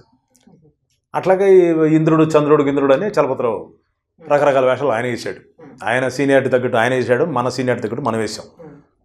ఒకరోజు సడన్గా పిలిచి, ఏం రాజ్కుమార్ గారు రండి, మీరు పని చేస్తారా, మన జనార్దన్ గారు ప్రొడక్షన్ మేనేజర్ జనార్దన్ గారు లేరు, ఇప్పుడు ప్రొడక్షన్ ఎగ్జిక్యూటివ్ జనార్దన్ ఉండాడు, అది చిన్న తప్పు ఏదో చేసి ఆయన తీశారు. ప్రసాద్ ఉన్నాడు, ఇప్పుడు నందమూరి ప్రసాద్ ఉన్నాడు, మొత్తం ప్రొడక్షన్ మెయింటైన్ చేసుకుంటాడు. కాబట్టి మనకు ఒక ప్రొడక్షన్ మేనేజర్ అవసరం ఉంటుంది, మీరు ప్రొడక్షన్ మేనేజర్గా కంటిన్యూ అవుతారా. ఓకే మీరేం చెప్తే అదే కంటిన్యూ వెళ్ళిపోయాం. మీరు చేయవలసిన పని ఏంటంటే, మద్రాసు నుంచి ఫ్లైట్లో ఆర్టిస్టులు వస్తారు, వాళ్ళని తీసుకెళ్ళి మీరు అశోక హోటల్, అన్నపూర్ణ హోటల్లో దించాలి, అంతే మీ పని. ఎయిర్పోర్ట్కి వెళ్ళటమే మీ పని, వాళ్ళు రిసీవ్ చేసుకొని వాళ్ళు హోటల్లో దించాలి. చేస్తారా? చేస్తారా, ఓకే చేసాం. ఒక వారం చేసాం. ఈ లోపల నందమూరి ప్రసాద్, అతను బిఏ గ్రాడ్యుయేట్, నేను బిఏ గ్రాడ్యుయేట్, నేను కమ్మ ఆడకమ్మ, అందులో అతను నందమూరి ప్రసాద్. సో అక్కడ థిక్నెస్ ఎక్కువ ఉంది. అతనే ఆలోచించుకున్నాడేమో, వీడేంట్రా వీడు మనకంటే ఇంకా ఉన్నాడు, వీడు పట్టేస్తాడేమో అని చెప్పి ఏదో దీంతో, ఏమండి మీరు ఆ ఎయిర్పోర్ట్కి వెళ్ళే పనులని మేము చూసుకుంటాం, అది చూడడానికి చాలామంది ఉన్నారు, మీరు చేయవలసిన పని ఏంటంటే మెస్కి వెళ్ళి ఏ రూమ్కి ఏ క్యారేజ్ వెళ్ళాలి అది మీరు చూసుకుంటే చాలు, ప్లస్ టేస్ట్ కూడా చూడాలి, ఉప్పు ఎక్కువైందా ఇది మీ పని. ఆ ఫస్ట్ డేనే కంటిన్యూటీ మిస్ అయింది. పొద్దున 5 గంటలకు వెళ్ళి కాళ్ళకి నమస్కారం చేసే పని కదా మనకి, అది మిస్ అయ్యేటప్పటికి 7:30, 8కి వెళ్తే, ఏం బలిసిందా మీకు, ఏం పొద్దున రాలేదు అని రామారావు. ప్రసాద్ గారు ఇలా అందులో, ఏంటి ప్రసాదా మీకు బాసు, నేను బాసా అని, మీరేనండి బాస్, మీ దగ్గర ప్రొడక్షన్ మేనేజర్ లక్షణాలు మీ దగ్గర లేదు, అంటే క్రికెట్ బ్రెయిన్ లేదు, క్రిమినల్ లేదు మీ దగ్గర, మీరు చాలా స్ట్రైట్ ఫార్వర్డ్, కాబట్టి మీరు ఆ ఉద్యోగానికి పనికిరారు, మీరు ఆర్టిస్ట్గానే కంటిన్యూ అవ్వండి. నేను పెద్ద క్రిమినల్నే, కానీ ఆయనకి తెలియదు అది, వాడు చెప్పిన పని మనం చేసాం అంతే. ఇప్పుడు అది కాదని చెప్పేసి వేరే చేస్తే ఏమవుద్దో, ఎందుకు వచ్చిన ప్రాబ్లం అని చేశాం. కానీ ఆ రోజుల్లో నేను, ఇప్పుడు చాలామంది అడుగుతుంటారు ఇంటర్వ్యూలో కూడా, ఏమంటే మీరు అదే ప్రొడక్షన్ మేనేజర్ కంటిన్యూ అంటే ఏంటి మీ పరిస్థితి, నేను చెప్పాను డెఫినెట్గా ఒక దిల్ రాజు కంటే పెద్ద రేంజ్లోనే ఉండేవాడిని నేను ఈ రోజుల్లో, ఎందుకంటే ప్రొడక్షన్ మేనేజర్ అందరూ ప్రొడ్యూసర్సే కదా. బై లక్ నాకు అంటే వాళ్ళే అడిగారు, ఇంటర్వ్యూలోనే అడిగారు, మీరు దిల్ రాజు లేకపోతే దిల్ రాజు కంటే పెద్ద కేసీ బొకాడియా లేకపోతే ఇంకొక పెద్ద ప్రొడ్యూసర్ అయినా కూడా మీరు రోడ్లో వెళ్తే ఎవరు చూస్తారండి, గుర్తింపు ఉండదు కదా. గుర్తింపు ఉండదు కదండి. మీరు ఆర్టిస్ట్ కాబట్టి ఈరోజు మీరు అన్ని చలాయింపులు చేసుకుంటున్నారు. సినిమా థియేటర్కి వెళ్తే మీరు టికెట్ లైన్లో నిల్చొని తీట్లా, ఎలక్ట్రిసిటీ బిల్లు మీరు లైన్లో నిల్చొని కట్టట్లా, టెలిఫోన్ బిల్లు ఏదైనా సరే అన్నీ టకటకటగా అయిపోతుంది. ఇప్పుడు నేను ఏదైనా బస్సులో వచ్చాను అనుకోండి, మద్రాసు నుంచి ఆరెంజ్ కానీ ఏ బస్సు అయినా సరే, భోజనం గురించి వెతుక్కోవాల్సిన పనే లేదు. ఆ డ్రైవర్ స్టాఫ్ ఉన్నారే వాళ్ళే తీసుకెళ్ళిపోతారు. సో అటువంటి రాజమర్యాద నాకు. ప్లస్ నాకు అప్పర్ బర్త్ దొరికినా కూడా, అన్నా నువ్వు అప్పర్ బర్త్ ఎక్కలేవు, ఇలా లోయర్ బర్త్ అని చెప్పి ఎవడన్నా లేపి అక్కడ పడుకోబెట్టి నాకు అది బర్త్ ఇస్తుంది. సో ఎక్కడికి వెళ్ళినా వీఐపీ ట్రీట్మెంట్. ఇంకా కొంతమంది ఏమడిగారంటే, సార్ మీకు దేవుడు ప్రత్యక్షమయ్యి మీకు ఏ వరం కావాలి సార్, అమితాబ్ బచ్చన్ అవ్వాలని కోరుకుంటున్నారా, లేదా ఒక ప్రైమ్ మినిస్టర్ అవ్వాలి అనుకుంటున్నారా మోడీలాగా, లేదా ఒక హాలీవుడ్ స్టార్ సిల్వర్ స్టాలిన్ అవ్వాలనుకుంటున్నారా, అది అంటే నేను చెప్పాను అది ఏమవుతుంది నాకు, మళ్ళీ నెక్స్ట్ జన్మ అంటుంటే మళ్ళీ విజయరంగరాజు లాగా పుడితే చాలు నాకు. మళ్ళీ ఆర్టిస్ట్గానే. అవును, ఈ రేంజ్ నాకు చాలు. నేను పెద్దగా సంపాదించకపోయి ఉండొచ్చు, లేదా పెద్ద సక్సెస్ఫుల్ ఆర్టిస్ట్ని కాకపోవచ్చు, కానీ నాకు ఎక్కడికి వెళ్ళినా సరే ఆ విలువ అనేది డెఫినెట్గా ఉంటుంది. మీరు ఫైటర్గా చేశారు కదా చాలా మూవీస్. నాకు చిన్న డౌట్ అండి, ఫైటర్గా వర్క్ చేసేటప్పుడు కొంతమంది హీరోస్ని డూపుని పెట్టి చేయిస్తారంట రిస్కీ ఫైట్స్ ఉన్నప్పుడు. అవును, డూపు హీరోస్కి డూపు ఖచ్చితంగా ఉంటుంది. ప్రతి ఫైట్లో ఉంటుందా, రిస్కీ ఫైట్స్కి మాత్రమే అట్లా చేస్తారా? అప్పుడు మీకేం డూప్ ఉండదా? నాకు డూప్ అనే సమస్య లేదు, నాకు డూప్ వేసే అంత పర్సనాలిటీ స్టంట్ యూనియన్ లేదు. హీరోస్కి మాత్రం డూప్స్ వస్తాయి. డూప్స్ ఉండే కొన్ని సినిమాలు, మన లంకేశ్వరుడు సినిమాకి చిరంజీవి గారిది నాది సోలో ఫైట్, అదేదో ఒక స్టార్ హోటల్ మద్రాసులో, నో డూప్. అలాగే పల్లెటూరు మనగడైన సినిమా, ఒక 300 దున్నపోతుల మధ్యలో ఫైట్ నాకు చిరంజీవి గారికి. ఆ దున్నపోతుల పైన నుంచే ఫైట్ స్టార్ట్ అవుతుంది, దాని భాగం పై భాగం నుంచి. అది జరిగినప్పుడు కింద పడతాం మేము ఇద్దరం. అప్పుడు ఆ కాళ్ళు గీళ్ళు మొత్తం అంతా ఆల్రెడీ ఒక హాస్పిటల్ నుంచి ఒక వ్యాన్ తీసుకొచ్చి పెట్టేశారు, ఐస్ చిరంజీవి గారు అరేంజ్ చేశారు. ఆయనకి డూప్ లేదు, నాకు డూప్ లేదు. అట్లా చిరంజీవి గారు ఆ విషయంలో కింగ్ ఫైట్స్లో. అట్లాగే తమిళ్లో విజయకాంత్ నో డూప్. సాక్షి అనే సినిమా ఒళ్ళంతా దెబ్బలే, ఆయనకి. మాకు కూడా దెబ్బలు తగిలేదు కదా, కానీ హీరోకి మొత్తం దెబ్బలే. కారణం ఏంటంటే ఆయన మార్కెట్ అవుట్ అయిపోయి ఇంటికి వెళ్ళడానికి బ్యాగ్ రెడీ చేసి పెట్టుకున్నాడు, ఇంక ఇండస్ట్రీ వద్దని చెప్పేసి. ఆ టైంలో వచ్చిన సినిమా సాక్షి, ఫుల్ ఫైట్స్ ఫైట్స్ ఫైట్స్. ఆ సినిమాలోనే నాకు 2-3 యాక్సిడెంట్స్ నాకు మిస్ అయ్యింది. నేను మెయిన్ విలన్ కాబట్టి అతని ఫ్యామిలీని చాలా క్రూరాతి క్రూరంగా చంపుతాను నేను. వాళ్ళ సిస్టర్ వచ్చేసి, సిస్టర్ కాదు, విజయకాంత్ అన్న వచ్చి జయశంకర్ భార్య వచ్చి లక్ష్మి, సీనియర్ ఆర్టిస్ట్ లక్ష్మి. ఆవిడ్ని క్రూరాతి క్రూరంగా రేప్ చేసి చంపుతాను నేను. సో ఇదంతా కక్ష పెట్టుకుని నన్ను చంపాలి లాస్ట్లో హీరో, పోలీస్ ఆఫీసర్ అతను. ఆయన ఏం చేశాడు, ఫైట్ అంతా అయిపోయిన తర్వాత ఒక గొయ్యి తీసి, గొయ్యిలో ఫైట్ అయిన తర్వాత బయటకు వచ్చిన తర్వాత రౌండ్గా ఒక గొయ్యి లాంటిది, ఒక రౌండ్గా ఒక ఇదిలాగా తీసి దాంట్లో కొట్టి పడేస్తే దాంట్లో లోపలికి వెళ్తాను, చుట్టూ పెట్రోల్ పోసి తగలబెట్టేస్తాడు. మధ్యలో చెట్టు ఉంటుంది, ఆ చెట్టుకి నన్ను కట్టేసి హ్యాండ్ కప్స్ వేసేస్తారు. దీంట్లో పాములు వదులుతారు, ఆ పాములు బయటికి వెళ్ళలేకుండా నన్ను వచ్చి కాటేస్తుంది. ఇది షార్ట్. కట్టేశారు. నేను చెప్తూనే ఉన్నావు పక్కన డైరెక్టర్కి, పెట్రోల్ ఎక్కువ పోస్తున్నారు సార్ అని. శరీరం పెట్టుకుని భయపడుతున్నావు. విజయ్ వాళ్ళ ఫాదర్ కొంచెం మొరటోడు బాగా, అతనికి షార్ట్ బాగా రావాలి అంతేగాని మనిషి చచ్చినా పర్లేదు, ఆ టైప్ క్యారెక్టర్. వేసేసి పెట్రోల్ వేస్తున్నాడు, వద్దని చెప్పినా కూడా వేసాడు. తగలబడిపోయింది, చెట్టు తగలబడిపోయింది. అంత లాంగ్లో వేసిన పెట్రోల్ చెట్టు తగలబడిపోయింది. నన్ను హ్యాండ్ కప్స్ వేసి లాక్ చేసింది చెట్టు. ఆ హ్యాండ్ కప్స్ కీ వచ్చేసి ఆర్ట్ డిపార్ట్మెంట్లో అసిస్టెంట్ గౌడ్ ఇస్తే వాడు మందు కొట్టేసి అక్కడ పడుకున్నాడండి, తీయడానికి లేదు. నా పని అయిపోయింది, నేను ఆక్సిజన్ లేకుండా సూన్ అయిపోయాను. ఇంకాసేపటికి చెట్టు నేను ఇద్దరం తగలబట్టమే. ఇక డైరెక్టర్ వచ్చేసి పిచ్చోళ్ళగా అక్కడ ఇక్కడ తిరుగుతున్నాడు, ఏం చేస్తున్నాడు. అప్పుడే చెప్పాడయ్యా పెట్రోల్ ఎక్కువ వేయద్దని చెప్పాడు. అయ్యో అన్యాయంగా పోతున్నాడే అనే రేంజ్కి వచ్చేసారండి, అన్యాయంగా చచ్చిపోతున్నాడు అనే రేంజ్లో. లాస్ట్గా ఎలాగో వాడిని తీసుకొచ్చి, వాళ్ళు తీసుకొచ్చే లోపల అక్కడ దగ్గరలో కన్స్ట్రక్షన్ జరుగుతుంది. వాళ్ళు ఏం చేసి ఇసుక తీసుకొచ్చి మొత్తం ఇచ్చేసి ఆఫ్ చేసి డిలీట్ చేశారు. నెక్స్ట్ కట్ చేస్తే హీరోయిన్, అమ్మాయి పేరు శోభాన ఏదో పేరు, అమ్మాయి ఏదో సూసైడ్ చేస్తే చనిపోయింది ఆ హీరోయిన్. ఆ అమ్మాయిని ఇది రైల్వే ట్రాక్స్ దగ్గర మేమే ఏం చేస్తాం, కాళ్ళకి లాక్ చేసేసి హ్యాండ్ కప్స్ వేసి లాక్ చేసి ఆ కీస్ మళ్ళీ ఆర్ట్ డిపార్ట్మెంట్కి ఇచ్చాం. మళ్ళీ వాడు అదే పని చేశాడు. ట్రైన్ వస్తుంది, ట్రైన్ లేనప్పుడు ఈ షాట్ తీసేద్దాం తొందరగా అనుకున్నాం, కానీ ఈ లోపల వీళ్ళు రెడీ చేసుకుని కెమెరా అది ఇది రెడీ చేసుకుని టైం అయిపోయింది, ట్రైన్ వస్తుంది. వెతుకుతున్నారు అప్పుడు తాళం గురించి. ఇక డైరెక్టర్కి పిచ్చెక్కిపోయింది. సొంత తండ్రి పట్టుకొని అమ్మాను భయపడద్దు అమ్మాయి ఏడుస్తుంది, భయపడద్దు.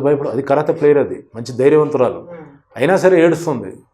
బండి వస్తుంది, తండ్రి వదిలేసి వెళ్ళిపోయాడండి. అమ్మా నేనేం చేయలేను మంచి వెళ్ళిపోయాడు. ట్రైన్ దగ్గరికి వచ్చేసింది, అప్పుడు తీశారు తాళం. ఆ అమ్మాయిని ఇలా తీయడం ఏంటి, ట్రైన్ అలా వెళ్ళిపోయింది. సో అట్లా 2-3 యాక్షన్స్ అక్కడ చూశాను నేను. ఇప్పుడు భలే తమ్ముడు అనే సినిమా బాలకృష్ణ తోటి, ఫైర్లో పడి యాక్సిడెంట్ మొత్తం ఈ సైడ్ ఫుల్గా బ్లాక్ మొత్తం.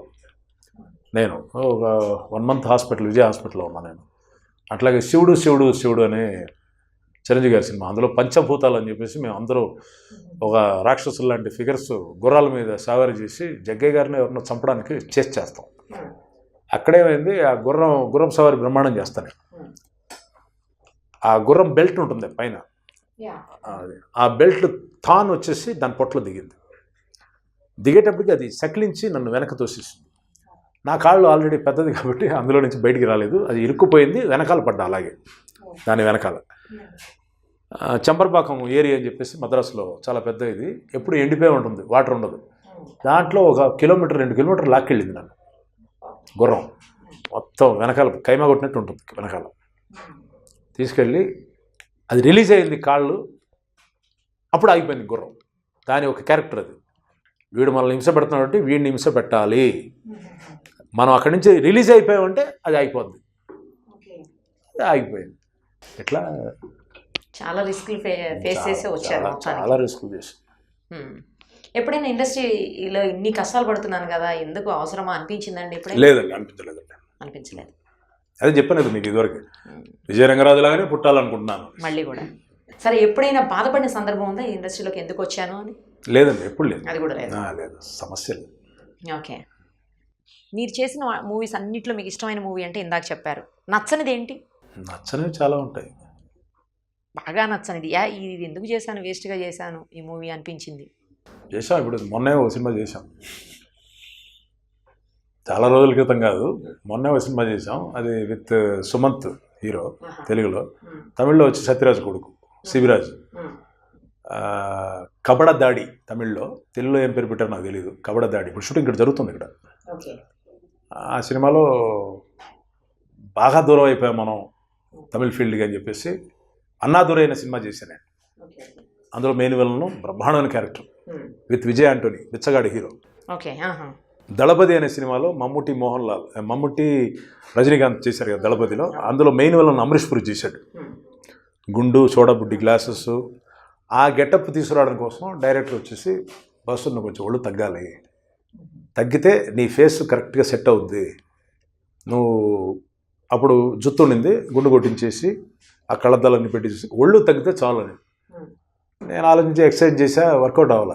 కొన్ని మందులు తాగా నేను, ఆయుర్వేదిక్ మందులు, యాపిల్ వినిగర్ అని ఇవన్నీ మిక్స్ చేసి, లైము ఇవన్నీ మిక్స్ చేసి దాన్ని బాగా వేడి చేసి, అది చెప్తే చాలామందికి ఇంకా యూస్ఫుల్గా ఉంటుంది అనుకుంటా తగ్గే వాళ్ళకి. ఇప్పుడు నేను చెప్పే మందు యాపిల్ వినిగరు, తేనె, లైము, ఇది గార్లిక్, అదే దాన్ని ఏమంటారు, వెల్లుల్లిపాయలు, అవన్నీ పెట్టి వాటర్ పోసి దాన్ని బాగా వేడి చేసి దించేసిన తర్వాత తేనె పోయాలి.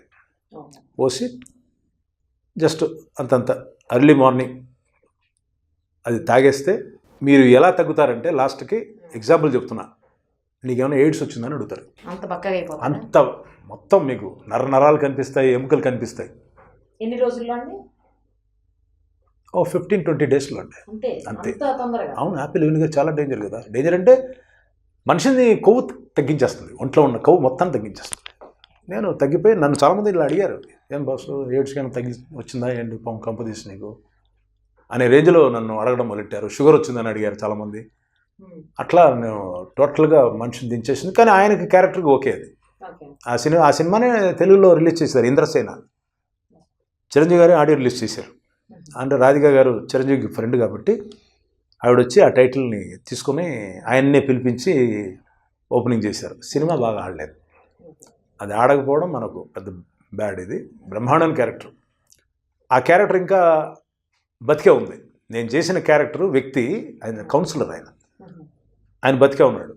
ఆయన నాకు రోజు రాత్రి ఆయన మందు కొట్టేసి నాకు ఫోన్ చేయడం, మీరేంటి నిన్న కోపం వచ్చి ఏం చేశారు మీరు, తల మీద నీళ్లు పోసుకున్నాను. తల మీద నీళ్లు పోసుకోవడం ఏంటండి, మీ తల మీద వాడు పెట్రోల్ పోసాడు హీరో కాల్చడానికి, మీరు ఇంటికి వచ్చి నీళ్లు పోసుకున్నారంట. అవును సార్ పోసుకున్నాను, డైరెక్టర్ చెప్పాడు చేశాను. అట్లా ఎట్లా అవుతుంది సార్? ఈ ఊర్లోనే 20 మర్డర్స్ నేను చేశాను పబ్లిక్లో. నా ఇమేజ్ ఏమవుతుంది, నా క్యారెక్టర్ మీరు చేస్తున్నారు. నేను చెప్పా, నీ రౌడీసం నా దగ్గర కాదు, డైరెక్టర్ని ప్రొడ్యూసర్ని పట్టుకో, లేకపోతే హీరోని పట్టుకో, విజయ్ ఆంటోని. నన్ను అడగడం కాదు. సో ఒరిజినల్ క్యారెక్టర్ మిమ్మల్ని ఇబ్బంది పెట్టింది, నన్ను ఇబ్బంది పెట్టింది. ఇట్లాంటి సంఘటనలు కూడా జరుగుతుంటాయి. ఇట్లా చాలా మంచి క్యారెక్టర్ చేశాను, కానీ సినిమా మధ్యలో గ్యాప్ తీసుకున్నారా అండి కొన్ని రోజులు? ఏది యజ్ఞం తర్వాతనా? 6 years. ఎందుకు? ఎందుకంటే ఇక్కడ కొన్ని ప్రాపర్టీస్ కొన్నాను నేను. అది నేను కొన్నది ఒక రేట్ అయితే అమ్మే టయానికి రేటు మొత్తం బాగా పడిపోయింది. దానివల్ల కొంచెం సినిమాలు కూడా తగ్గిపోయింది.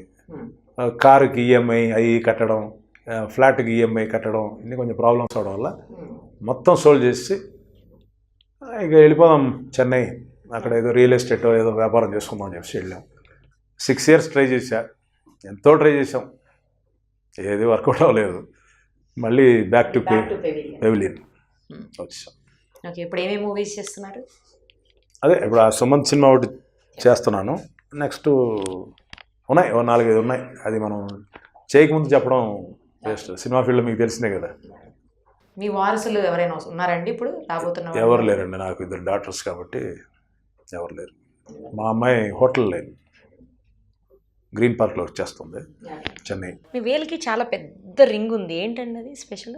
ఏం లేదు, ఓం హిందీ ఓం. అంత పెద్దది పెట్టించారు? నాకు వాస్తు అట్లా?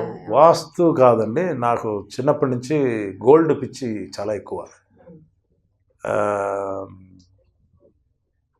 1 లక్ష రూపాయలు నా పాకెట్లో ఉందంటే నాకు పర్మనెంట్ షాప్ వచ్చి చందన ఇక్కడ అక్కడ జిఆర్టీ వెళ్ళిపోయి 1 lakh తీసుకొని మా ఆవిడని తీసుకెళ్ళి ఇవాళ గోల్డ్ కొందాం అని చెప్పేసి, ఏ లేడీస్ అని ఏమనుకుంటారు, మనకే ఎక్కువ కొనిచ్చి భర్త ఏదో తీసుకుంటాడు లేదండి. నా కోరిక ఏంటి, నా మనసులో ఏముంటుందని ఆవిడకి బాగా తెలుసు కాబట్టి నాకే 1 లక్ష రూపాయలకి వస్తువు గోల్డ్ వాచి అట్లా కొనిచ్చేస్తే, మన పేరు ఏదో ఉంది హీరోయిన్, మన జాకీ వాళ్ళ మరదలు రవళి, ఆవిడే చందనాలు చూసి ఇట్లాంటి వైఫ్ ఎవరికి దొరకరండి, మీకు కొనిచ్చి ఆవిడ ఏమి లేకుండా వెళ్తుందంటే ఆవిడ మొదటి నుంచి అట్లా అలవాటైంది. దానికి ఏం చేస్తాం. అందుకే 2 చేతులకి 2 పెద్ద పెద్ద రింగ్స్ ఉన్నాయి మీకు. ఇది కాదండి, ఇది నథింగ్. ఇది ఇప్పుడున్న స్టేజ్కి నాకు ఇది తక్కువ స్టేజ్లో ఉన్నా కాబట్టి ఇలాంటి రింగ్స్ వేసుకుంటున్నాను నేను. నా ఒరిజినల్ స్టేజ్ టైంలో మీరు చూస్తే మామూలుగా ఉండదు. నేను లండన్లో వర్క్ చేస్తున్నప్పుడు ఇన్స్టెంట్ చెప్పమంటారా, నేను లండన్కి వెళ్ళిపోయాను, అక్కడ రకరకాల జాబ్ చేశాను 1.5 year. తర్వాత మధ్యలో గ్యాప్ తీసుకుని 6 years లేదు అది కాదు, యజ్ఞానికి ముందు వెళ్ళిపోయి ఎయిర్పోర్ట్లో జాయిన్ అవ్వాలి అని చెప్పి ఎయిర్పోర్ట్లోకి జాయిన్ అయిపోయాను. స్టార్టింగ్ కొన్ని అట్లా ఇలాంటి పనులు చేసి లాస్ట్కి మంచి జాబ్ దొరికింది. BA సెక్యూరిటీ, బ్రిటిష్ ఎయిర్వేస్ సెక్యూరిటీస్లో చీఫ్ సెక్యూరిటీ ఆఫీసర్ అయ్యాను లాస్ట్. నేను అది వదిలేసి వచ్చేటప్పుడు ఫస్ట్ మామూలు సెక్యూరిటీలో జాయిన్ అయ్యాను. సెక్యూరిటీ అంటే ఇక్కడ చాలా చీప్ ఇండియాలో. సెక్యూరిటీ అంటే బ్యాంక్ దగ్గర కాపలా కాస్తాడు, లేకపోతే ఇక్కడ కాపలా కాస్తాడు, వాడికి ఎంత 10,000 వస్తే వస్తుందండి. అక్కడ మీకు అలాంటి జాబ్ దొరకాలంటే ఒక సీఎం బంధువు అయి ఉండాలి, ఒక మినిస్టర్ బంధువు అయి ఉండాలి, రికమెండేషన్ ఉండాలి. కారణం ఏంటంటే ఇక్కడ సెక్యూరిటీకి అక్కడ సెక్యూరిటీకి చాలా వ్యత్యాసం. ఇప్పుడు నేను ఎయిర్పోర్ట్లో నాకు ఆ సెక్యూరిటీ జాబ్ రావాలంటే 10 మంది నాకు సైన్ చేయాలి, వీడు మంచి వ్యక్తి అని చెప్పేసి. సపోజ్ నేనైనా పొరపాటు చేస్తే ఆ 10 మంది వచ్చేసి బ్లాక్ లిస్ట్లోకి వెళ్ళిపోతారు.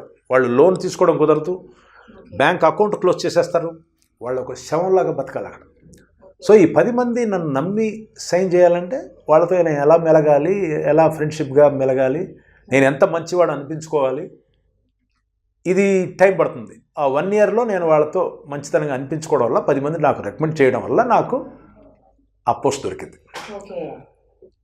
ఇంటి దగ్గర ప్రాబ్లం లేదు నాకు, ఇంటి దగ్గర గిద్దెలు అన్నీ వచ్చేది కాబట్టి. మా ఇంట్లోనే ఉండేవాడు శివాజీ రాజా మా ఇంట్లో. నేను అందరూ సినిమా ఆర్టిస్టులకే అద్దెకిచ్చాను. మన సత్యం బాబు అని చెప్పేసి ముత్యాల సుబ్బయ్య గారి గ్రూపు, మన అతని పేరు పెద్ద డైరెక్టర్, అతను కూడా మా ఇంట్లో అద్దెకు ఉండేవారు. చాలామంది మ్యూజిక్ డైరెక్టర్స్ కూడా, పేరు చెప్పను, పెద్ద మ్యూజిక్ డైరెక్టర్స్ మా ఇంట్లో. నాకు కూడా తెలియదు.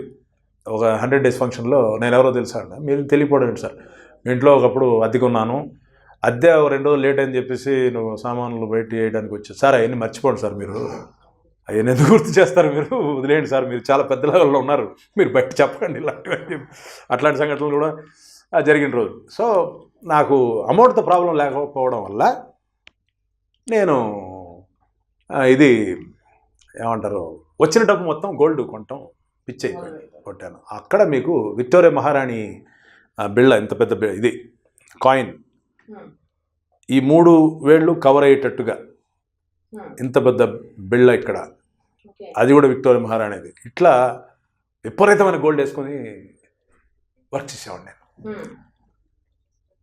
అక్కడ కార్గో సెక్షన్స్లో నీగ్రోస్,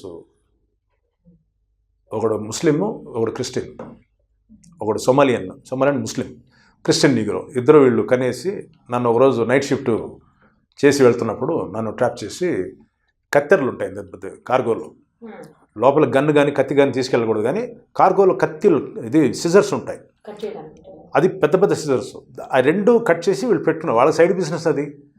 నా మీద కన్నేసి కరెక్ట్గా ఇక్కడ ఒకటి పెట్టాడు, వెనకాల ఒకటి పెట్టాడు. నేను నవ్వుకున్నాను, నేను తీరా గోల్డ్ అన్నారు, నేను నవ్వుకొని నో అన్నా. ఇమీడియట్ క్వశ్చన్, బ్లడ్ చిమ్ముతోంది. ఇక మనం ఆల్రెడీ కరాతే కాబట్టి 100 మందికి సమాధానం చెప్తా. ఈరోజు కూడా నేను వెనకాల వాడిని పంచ్ చేసా, వెనకాల నుంచి కిక్ చేసా, వాడు అలాగే ఇదయ్యాడు. ఫ్రంట్ వాడిని వీడు వచ్చేటప్పటికి వాడు వస్తున్నాడు, ఇమీడియట్గా పంచ్ చేశాను. ఈ పార్ట్ ఇక్కడికి వచ్చేసింది, యూ వోంట్ బిలీవ్, ఎలాడుతుంది అలాగే. అప్పటి కూడా మళ్ళీ వస్తున్నాడు. ఐరన్ షూస్ నావి, నా షూస్ వచ్చి ఐరన్ షూస్. నేనే కాదు, ఎయిర్పోర్ట్లో పనిచేసే ప్రతి ఒక్కరూ ఐరన్ షూస్ వేసుకోవాలి. కారణం ఏంటంటే మీరు చెప్పులు వేసుకుని చెప్పులు లేకపోయినా కూడా పని చేయవచ్చు, ఎవరేం అడగరు. యాక్సిడెంట్ అయితే you can't claim. Iron shoes వేసుకుని యాక్సిడెంట్ అయితే క్లెయిమ్ చేస్తే డాక్టర్ సర్టిఫై చేయాలి, వీడి ఇక నుంచి పని చేయడు, వీడు పని చేయడం కుదరదు అని రాసిస్తే మనం ఇండియాలో ఒక 5 స్టార్ హోటల్ కట్టుకోవచ్చు ఆ డబ్బులతో. కాబట్టి మేము ఇంటి నుంచి నేనే కాదు, ప్రతి ఒక్కరు బయటికి వెళ్ళేటప్పుడు ఈరోజు ఏదైనా యాక్సిడెంట్ అయితే బాగున్నాం అని అనుకునే వెళ్ళేవాళ్ళం. దేవుడిని ప్రార్థన చేసుకుని వెళ్ళేవాళ్ళం, ఏదైనా యాక్సిడెంట్ అయితే బాగుందని చెప్పేసి. అంటే అంత డబ్బు, మిలియన్స్ చెప్పలేము. అంక ఈ ఐరన్ షూస్ వేసుకున్నాం, కాడ్రాయ్ ప్యాంటు, అందరూ ఒకటే యూనిఫామే. వాడు ఛార్జ్ చేసుకున్నట్టు కిక్ ఇచ్చేటప్పటికి నీ బ్రేక్ అయ్యి బ్లడ్ రాలేదు, లోపల నుంచి బటర్ వచ్చింది. లోపల నుంచి అంటే ఎముకల లోపల ఉండే బటర్ వచ్చింది.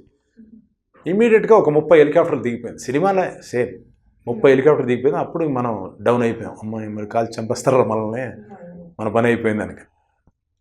వచ్చారు ఇమీడియట్గా, నాకు ఇవి ఉంటాయి స్టాబ్లర్స్, అది పిన్స్ వేస్తారు, టప్ టప్ టప్ టప్ టప్ అన్నీ వేసారు. బ్లడ్ పోతూనే ఉంది, వేసారు ముద్ద, బ్లడ్ స్టాప్ చేయాలని చెప్పేసి స్టాప్ చేశారు. ఇమ్మీడియట్గా హ్యాండ్ కప్స్ వేసి జైలుకి తీసుకెళ్ళారు. నేను అప్పటికి అరుస్తున్నా, తప్పు నాది కాదు, వాళ్ళు చేసిన తప్పుకి నేనేంటి అది. No man, you're a bloody, you're a devil, you're not a human being, you're a devil. How can you hit like that? Do you know what the position of that guy? What problem? Fucking hell. Lifelong he can't walk on, he can't talk. ఒకడు మాట్లాడలేడు, ఒకడు నిలబడలేడు అంటున్నాడు. అలా కొట్టడం ఏంటి? నీకేమైనా పూర్వజన్మ శత్రుత్వం ఉందా వాళ్ళ దగ్గర? ఎందుకు కొట్టావు ఏంటి? పిచ్చోళ్ళగా బ్లడ్ పోతుంది, మొహాన్ని కొడుతుంది, నేను కొట్టకుండా ఎలా ఉంటాను?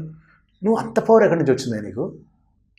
బ్లాక్ బెల్ట్ కరాతే అవ్వచ్చు, బ్లాక్ బెల్ట్ కరాతే ఇక్కడ చాలామంది ఉన్నారు, కానీ ఈ రకంగా కొట్టినోడు నేను ఎక్కడ చూడలేదు. ఇంత పవర్ మేము ఎక్స్పెక్ట్ చేయలేదే, మా థాట్కే రావట్లేదు అసలు. మీ ఫ్యామిలీలో ఎవరన్నా ముస్లిమ్స్ ఉన్నారా అంటే తీవ్రవాది అనుకున్నాడు. ఆ టైంలోనే, మేము అక్కడ ఉన్న టైంలోనే ఆ బ్లాస్ట్ అయింది, ఓకే, బిన్ లాడెన్ చేసింది. ఇవన్నీ మనసులో పెట్టుకుని వాళ్ళు రకరకాల క్వశ్చన్స్ అడుగుతున్నారు నన్ను. నేనేం అలాంటిది ఏమీ లేదు బాబు, నేను పలానా. నేను అక్కడ క్రిస్టియన్. అక్కడ క్రిస్టియన్ అంటే క్రిస్టియన్గా మారటం కాదు, ఇది ఇండియన్గా వెళ్ళటం ఎవరి వల్ల కాదు. అక్కడ ఇండియన్గా మీరు అక్కడికి వెళ్ళి ఉండటం కుదరదు. మీరు వేరే సెటప్ అంటే శ్రీలంకన్ రిఫ్యూజీ లాగా వెళ్ళాను నేను. ఎందుకంటే నాకు అన్ని భాషలు వచ్చు కాబట్టి శ్రీలంకన్ రిఫ్యూజీ లాగా వెళ్ళి ఎయిర్పోర్ట్కి వెళ్ళి పాస్పోర్ట్ని చించి పడేసి అక్కడ ఇమిగ్రేషన్ దగ్గరికి వెళ్ళి చేతులు ఎత్తి అస్సేలం అని అనాలి. వాళ్ళు ఇమీడియట్గా హ్యాండ్ కప్స్ వేసి 17 రోజుల్లో జైల్లో పెట్టారు ఫస్ట్. తర్వాత ఈ ప్రాబ్లం తర్వాత 27 days జైల్లో ఉన్నాం. చేసిన తప్పు ఏంటంటే వాళ్ళు కండిషన్ అటువంటిది. నార్త్విక్ పార్క్ హాస్పిటల్ అని చెప్పేసి వెంబ్లీలో చాలా పెద్ద హాస్పిటల్ అది. అక్కడ వాళ్ళు తీసుకెళ్ళి అడ్మిట్ చేశారు. నాకు 27 days తర్వాత నా గోల్డ్ మొత్తం లాగేసుకున్నారు వాళ్ళు పోలీసులు. ఇండియాలాగా మొత్తం పోయేదారు మనం సంపాదించింది అనుకున్నా. వాళ్ళంతా లాకర్లో పెట్టి నన్ను రిలీజ్ చేసే టైంలో వాళ్ళని ఇచ్చేశారు. వాళ్ళు ఎదురుకుంటే తీసుకుని అన్నీ వేసుకున్నాను. పిచ్చా విర్రా నీకు, ఇది ఇండియా కాదు, శ్రీలంక కాదు, ఇది లండన్. ఇది వాళ్ళు ఎవరిని చేసుకున్నా నీకు తెలుసా? వాళ్ళ సైడ్ బిజినెస్సే పౌడర్ బిజినెస్, బ్రౌన్ షుగరు అలాంటి బిజినెస్ వాళ్ళది ఒక పెద్ద మాఫియా గ్యాంగే ఉంది. నువ్వు కరాతే గిరాతే ఇలా అనేటప్పుడు కాల్చి పడేసి వెళ్ళిపోతుంటారు వాళ్ళు. నువ్వు మర్యాదగా ఇండియా వెళ్ళిపో, ఇండియానో శ్రీలంకనో వెళ్ళిపో ఇక్కడి నుంచి. నేను చెప్పాను, నేను అన్నీ చూసి వచ్చినాను సార్, నేను అట్లా వెళ్ళే వ్యక్తిని కాదు, వాడు నేను తెలుసుకుంటాను. ఏం మాట్లాడుతున్నావు ఆ పిక్చర్లో? ముందు ఇక్కడి నుంచి స్టేషన్ నుంచి బయటికి వెళ్ళవా, ఒక పోలీస్ ఆఫీసర్ దగ్గర మాట్లాడలేదు అని చెప్పేసి నేను చెప్పాను. నేను కూడా నేను అక్యూస్డ్ ఏం కాదు, నువ్వు ఇష్టాను సార్ నన్ను బెదిరించడానికి. నేను మాట్లాడి నేను బయటకు వచ్చి ఏం చేయాలని అర్థం కాకుండా టక్కన ఐడియా అడిగితే మన శ్రీలంకన్స్ పంజాబీస్ కూడా వర్క్ చేసిన వాళ్ళు, ఏం పర్లేదు భయ్యా మేము ఉన్నాం కదా నీకు ఎందుకు అని. శ్రీలంకన్స్ ఎవరు? అంత ఎల్టీటీ ప్రభాకర్ చుట్టాలు, రాజీవ్ గాంధీనే లేపిన వాళ్ళు. వాళ్ళంతా వచ్చేసి వాళ్ళంతా మొత్తం గ్యాంగ్ అనమాట. వాళ్ళందరూ ఇంకా తమిళ్ మాట్లాడితే వాళ్ళు తమిళ సినిమాలు, రజనీకాంత్ సినిమాలు చూసి నన్ను దేవుళ్ళగా కొలుస్తున్నారు వాళ్ళు. మేమున్నామన్నా మీకు ఏం పర్లేదు మొత్తం అన్న, నీకు దగ్గర 500 pounds ఉన్న డబ్బులు ఇచ్చారు, 500 pounds ఇచ్చారు. తీసుకొని చాక్లెట్స్ బిస్కెట్స్ అన్నీ కొని నార్త్విక్ పార్క్ హాస్పిటల్కి వెళ్తే వాళ్ళ పిల్లలు అందరూ వచ్చి నా కాళ్ళ మీద పడ్డారు. వాడు చెప్పేసాడు ఈడేసి అన్నింది నన్ను అనేసి. వాళ్ళు వచ్చి కాళ్ళ మీద పడి చంపేయకండి మా నాన్నగారిని అని, పిల్లలు చంపడానికి రాలేదమ్మా అని చెప్పేసి అన్నీ ఇచ్చేసి అప్పుడు వీళ్ళు చెప్పారు, మీరు మళ్ళీ ఈయన మీద ఏదన్నా ఛార్జ్ చేయాలి అనుకుంటే ఒక్క నీగరు ఒకడు లండన్లో ఉంటాడు, రాసి పెట్టుకోండి. మేము ఎవరో తెలుసు కదా, మేము టైగర్స్, అక్కడ టైగర్స్ అని పిలుస్తారు శ్రీలంకన్స్, మేము టైగర్స్, ఇతను మా మనిషి, కాబట్టి మీరు జాగ్రత్తగా ఉంటే మంచిది. అయ్యో మళ్ళీ ఆయన జోలికి మేము ఎందుకు వెళ్తాం, మీరు ఈరోజు వెళ్ళి లండన్ హీత్రో ఎయిర్పోర్ట్లో వెళ్ళి టెర్మినల్ 4లో జార్జ్ ఫ్రాన్సిస్ అని చెప్పి ఒక 15 సంవత్సరాల ముందు ఉండేవాడు ఇక్కడ అంటే ఈ రోజుకి టెర్రర్. అమ్మో వాడు మామూలుడు కాదు వాడు, ఈ పని చేయడం వల్ల అట్లా రికార్డు బ్రేక్ చేసి రికార్డుని. రైట్ అండి. సో ఎలాంటి క్యారెక్టర్ని మీరు ఫ్యూచర్లో చేయాలని మీకు ఏమైనా డ్రీమ్ రోల్ ఉందా? నాకు డ్రీమ్ రోల్ వచ్చేసి ఏమంటారు, comedy characters plus father character చేయాలి. సాఫ్ట్ ఫాదర్ క్యారెక్టర్ అంటే ఆ రోజుల్లో సాఫ్ట్ క్యారెక్టర్, సాఫ్ట్ ఫాదర్ అంటే గుమ్మడి గారు చేశారు, తర్వాత మిక్కిలినేని గారు చేశారు, మీకు తెలియకపోయి ఉండొచ్చు వాళ్ళందరూ. కాకరాల గారు అని చెప్పేసి ఒక ఆర్టిస్ట్ ఉండేవాడు, తర్వాత పిఎల్ నారాయణ, వీళ్ళందరూ మహానటులు. వాళ్ళు డబ్బు రూపం కాకపోతే కానీ మహానటులు. వాళ్ళందరూ నాకు డ్రీమ్స్. అలాంటి క్యారెక్టర్స్ చేయాలి, వాళ్ళని చూసి జనం ఏడవాలి, అటువంటి క్యారెక్టర్ చేయాలని కోరిక. డ్రీమ్ డైరెక్టర్ ఎవరైనా ఉన్నారా? ఈ డైరెక్టర్తో వర్క్ చేయాలి అని ఉందా? రాజమౌళి గారు.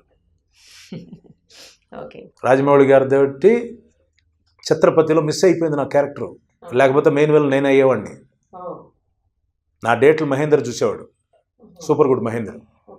ఒకప్పుడు అమిరాజ్ గారు చూసేవారు, తర్వాత మహేందర్ చూశాడు. మహేందర్ చూసేటప్పుడు వాళ్ళ బ్రదర్ వచ్చేసి రాజమౌళి దగ్గర పనిచేస్తున్నాడు, నన్ను రమ్మని చెప్పారు. ఆయన్ని చూపితే యజ్ఞం చేశాడు కాబట్టి రాజమౌళి గారు చూడలేదు సినిమా, వీళ్ళు చూశారు కాబట్టి తీసుకెళ్ళారు. ఆయన చూసి లేదు సార్ ఇప్పుడు ఆయన మ్యూజిక్ సిట్టింగ్లో ఉన్నారు, ఆయన చూడటం కుదరదు సార్ అన్నారు. అప్పుడు నా దగ్గర ఒక విజిటింగ్ కార్డు ఉంది, దాంట్లో యజ్ఞం పెద్ద హిట్ అయింది కదా, ఆ స్టిల్ పెట్టుకున్నాడు. అది ముసలోడు గెటప్, వైట్ గీట్ అన్ని వేసి ఆ స్టిల్ తీసి మౌళి గారికి చూపిస్తే చూసి, ఇతను చాలా ముసలోడయ్యా, ఈయనేం ఫైట్ చేస్తాడు, సినిమా అంతా ఫైట్లు ఉన్నాయి, కష్టం. అది కాదు సార్, ఆయన ఫైట్స్లో రికార్డ్ బ్రేక్ చేసినాడు సార్ నార్త్ సౌత్లో, అది వయసులో చేసి ఉండొచ్చా, ముసలోడు అయిపోయాడు, వద్దు వదిలేసి పోయింది. ఇది విశాఖ ఎక్స్ప్రెస్ సినిమా రాజమౌళి గారిది. ఆ కార్డులో, ఆ ఇన్విటేషన్ కార్డులో రాజమౌళి ప్రెసెంట్స్ అన్నీ ఉండింది. అప్పుడు నేను రాజీవ్ కనకాలని అడిగాను, ఎందుకంటే రాజీవ్ కనకాల రాజమౌళి గారి ఫ్రెండ్ కాబట్టి ఆయన వస్తున్నారని అడిగాను. ఆయన వస్తున్నారు ఖచ్చితంగా. ఆ రోజు బ్రహ్మాండంగా తయారయ్యి ఫ్రెంచ్ బ్రీడ్ అది పెట్టి స్లీవ్లెస్ బనీన్స్ వేసుకొని ఫుల్గా ఆ రోజు జిమ్ చేసి వెళ్ళాం. వరుసగా కూర్చున్నాం. మీడియా వాళ్ళు వచ్చేసి ఒక్కొక్కరిని అడుగుతున్నారు. నా పక్కనే కూర్చున్నాడు రాజమౌళి. సార్ ఈ సినిమా గురించి మీ క్యారెక్టర్ గురించి ఏంటి అంటే, సినిమా గురించి తర్వాత చెప్తాను, రాజమౌళి గారి గురించి చెప్పాలి అలా. అదేంటి సార్ అతను ఇలా చూస్తున్నాడు, ఏంటి నా గురించి ఏం చెప్తాడు. ఇట్లా జరిగింది నాకు. ఆయన వచ్చి నన్ను ముసలాడని చెప్పేసి నన్ను రిజెక్ట్ చేశాడు ఆ సినిమాలో. లేకపోతే ప్రదీప్ రావత్ క్యారెక్టర్ నేను చేయాల్సిందే. అన్నమాట బ్యాడ్ టైం అని చెప్పి ఇమ్మీడియట్గా ఆయన సారీ అడిగాడు. సార్ మీరు ఇంత ఇదిగా ఉంటారని నేను అనుకోలేదు సార్, మీరు ఏదో వంగిపోయి ఉంటారని నేను అనుకున్నాను, మీరు ఎంత బ్రిస్క్గా ఉంటారని చెప్పి అనుకోలేదు. పర్లేదు సార్, దానికే ఉంది, మీరు ఫీల్డ్లో ఉంటారు, నేను ఫీల్డ్లో ఉంటాను, ఏ రోజైనా మీరు సినిమా తీసి నాకు అవకాశం ఇవ్వకపోతారా అంటే ఇవ్వలేదు అనుకోండి. తర్వాత చెప్తున్నా, జరిగిన ఇన్సిడెంట్ చెప్తున్నా. ఓకే, మీకు ఇష్టమైన హీరో ఎవరండి? అదే ఎదురు చెప్పాను అనుకుంటా, రామారావు గారు అని చెప్పారు. అవును, తర్వాత రామారావు గారు లేరు కదా, రామారావు గారు లేరు. ఇప్పుడున్న లేటెస్ట్ జనరేషన్, యంగ్ జనరేషన్లో యంగ్ జనరేషన్ అంటే ప్రభాస్ గారితో వర్క్ చేయాలని ఉంది. రైట్ అండి, చాలా విషయాలు ఇండస్ట్రీకి సంబంధించినవి, మీ పర్సనల్ కూడా అన్నీ మాతో షేర్ చేశారు. Thank you so much. Thanks అండి, మీకు థ్యాంక్స్ అండి, ఇంత ఓపికగా మీరు ఉన్నందుకు థ్యాంక్స్ అండి.